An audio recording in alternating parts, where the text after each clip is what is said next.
Welcome to the video series on practicing speaking and answering interview questions from the Cambridge English IELTS curriculum. These videos will help you provide more accurate and focused answers, boosting your confidence when participating in the IELTS speaking test. Wishing you success!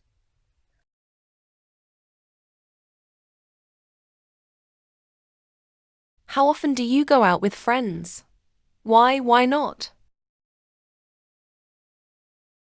I try to go out with my friends at least once or twice a week. Spending time with them is not only enjoyable but also a great way to unwind after a hectic schedule.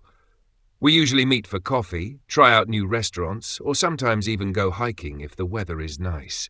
However, there are weeks when work or personal commitments get in the way, and I can't join them as often as I'd like.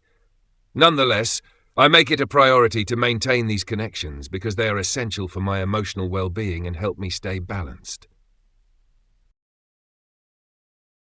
Tell me about your best friend at school. During my school days, my best friend was Sarah.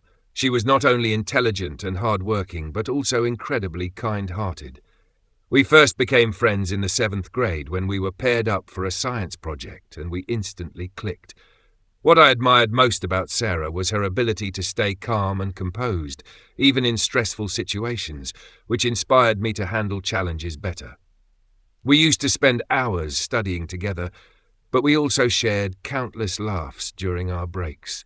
Even though we've taken different paths in life since graduating, I still cherish the memories we created during those formative years. How friendly are you with your neighbors? Why not?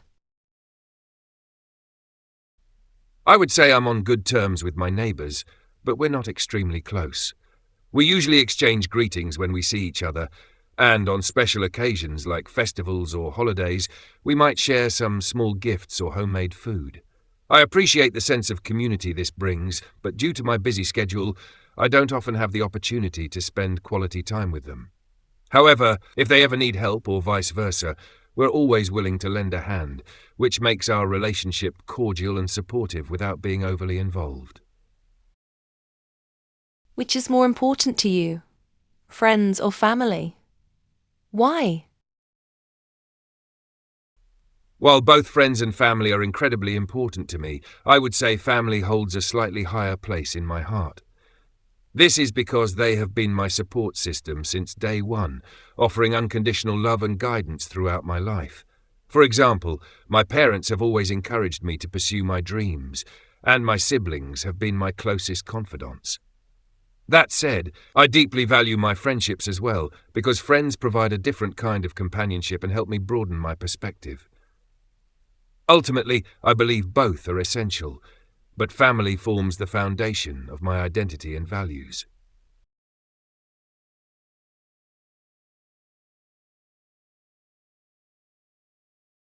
Describe a writer you would like to meet. You should say who the writer is, what you know about this writer already, what you would like to find out about him, her, and explain why you would like to meet this writer. One writer I would love to meet is Haruki Murakami, the renowned Japanese author known for his unique blend of magical realism and profound philosophical themes. I've read several of his novels, such as Norwegian Wood and Kafka on the Shore, and I'm fascinated by how he seamlessly intertwines ordinary life with surreal, dreamlike elements. From what I know, Murakami is an incredibly private person who draws inspiration from his love of jazz, running, and literature. He started his writing career relatively late in life, after managing a jazz bar for several years, which is perhaps why music plays such an integral role in his stories. If I had the chance to meet him, I would love to ask about his creative process, especially how he comes up with such intricate and layered narratives. I'm also curious about his thoughts on how his works have resonated with readers worldwide, despite being rooted in Japanese culture. Meeting Murakami would be a dream come true for me, because his books have had a profound impact on how I view the world. They've taught me to appreciate ambiguity and find beauty in life's uncertainties.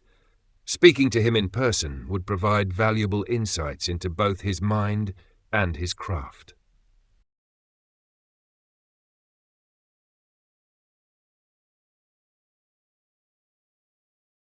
What kinds of book are most popular with children in your country? Why do you think that is? In my country, picture books and adventure stories are the most popular among children. Picture books, especially those with vibrant illustrations, are particularly loved by younger children as they help develop their imagination and language skills.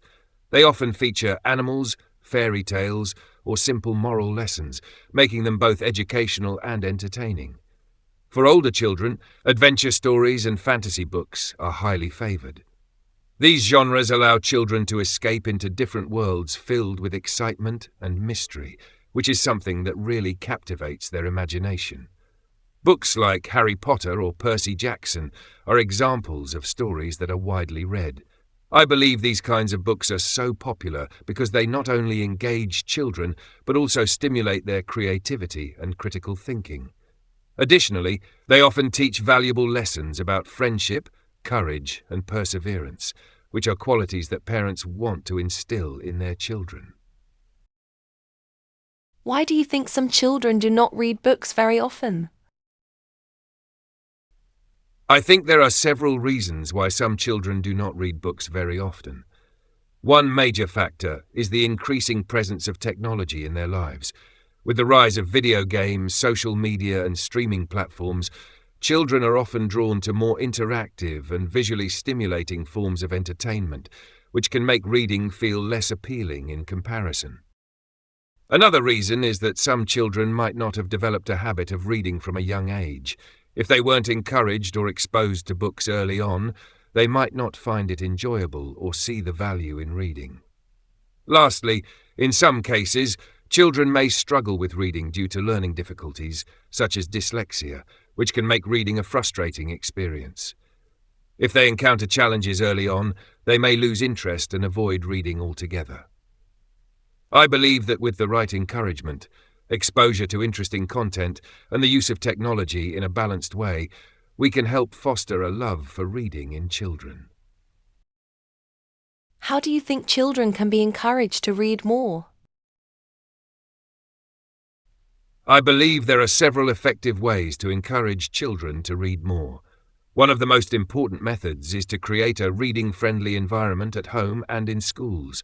This includes providing access to a wide variety of books that cater to different interests and reading levels, so children can find something they are excited about. Another approach is to make reading a fun and interactive experience. For example, parents and teachers can read aloud with children, use engaging voices, and even act out scenes from the books. This can bring the stories to life and make reading feel more enjoyable. Additionally, incorporating technology can also help. Many educational apps and websites offer interactive books, audiobooks, or games that combine reading with visual and auditory elements, which might appeal to children who are more accustomed to digital media. Lastly, it's important to celebrate and reward reading achievements, whether it's finishing a book or simply reading every day. Positive reinforcement can motivate children to continue reading and see it as a rewarding activity. By combining these strategies, I believe we can foster a love for reading in children and help them develop lifelong reading habits. Are there any occasions when reading at speed is a useful skill to have? What are they? Yes, I believe there are several occasions when reading at speed can be a highly useful skill. One situation is when you're studying for exams or working under time constraints. In these cases, being able to quickly scan and extract key information from textbooks, articles, or notes can save a lot of time and improve your efficiency. Another example is when you need to stay updated with current events. In today's fast-paced world, where news is constantly evolving, the ability to quickly skim through news articles or reports allows you to get the main points without spending hours reading every detail. Additionally, speed reading can be beneficial in professional settings, especially when you have to go through a large volume of emails, reports, or documents daily. This skill helps you to prioritize and focus on the most important content while still being able to cover everything. However, it's important to note that speed reading is most effective when you already have a good understanding of the material. It's not always suitable for deep, reflective reading or when you need to fully comprehend complex texts. Are there any jobs where people need to read a lot? What are they? Yes, there are several jobs where people need to read a lot, often as part of their daily responsibilities. For example, lawyers and legal professionals spend a significant amount of time reading case files, statutes, and legal documents. This is crucial to understanding the nuances of each case and providing the best legal advice or representation. Similarly, researchers in various fields, such as science or academia, read extensively to stay up to date with the latest developments in their area of study. They must read academic papers, journals, and books to gather information and build on existing knowledge.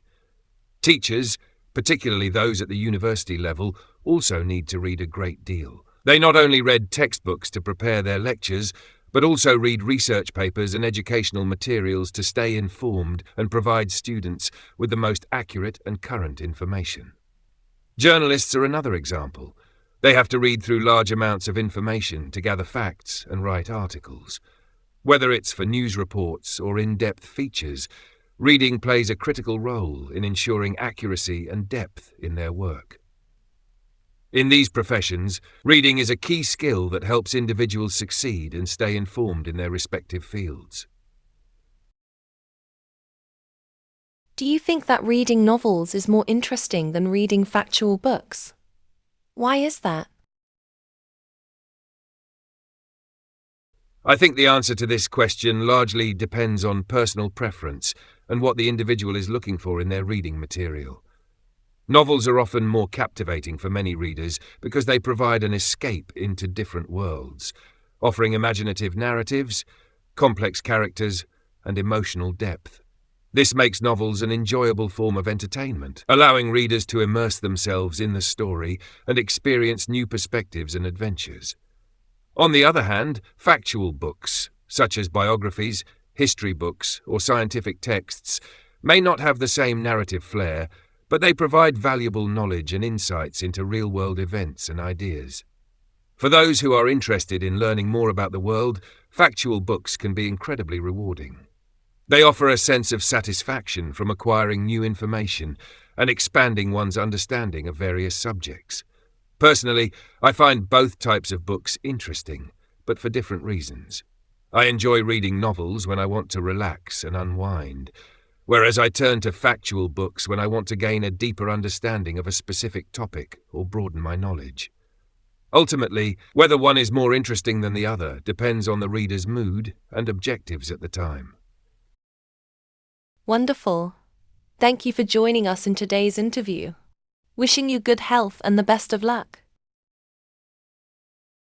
Thank you very much, madam. I also wish good health and the best of luck in life.